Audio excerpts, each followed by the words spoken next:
এই নাও, এই সব স্বর্ণ তোমার জন্য। কিন্তু এই স্বর্ণর বদলে তুমি আমাকে মা বলে ডাকবা? আরে বাপরে, এগুলো তো আসল স্বর্ণ। জিনি, তুমি যদি শেখ পরিবারের মেয়ে হয়ে থাকতে চাও, আমি যেই জায়গায় তোমার বিয়ে ঠিক করবো ওই জায়গায় তোমার বিয়ে করতে হইব। সরি, আমার বিয়ে তো তারক রহমানের সাথে হয়ে গেছে, এই যে আমার ছেলে, এইটাই আমার মা।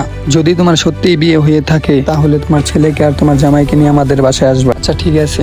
এই যে শোনো, কালকে কি তুমি আমার ছেলে হয়ে আমার সাথে যাইবা? যা কইবা আমি তাই করবো। আচ্ছা আমি যাবো। ঠিক আছে, তাহলে তুমি কালকে এই জায়গায় আসবা। সরি, আমাদের রাইতে দেরি হয়ে গেছে। তোমার বড় লোক জামাই আয় নাই, ও একটু কাজে ব্যস্ত আছে। আর ওই মিথ্যা কথা বলতেছে তারেক রহমানের সাথে ওর বিয়ে হয়নি।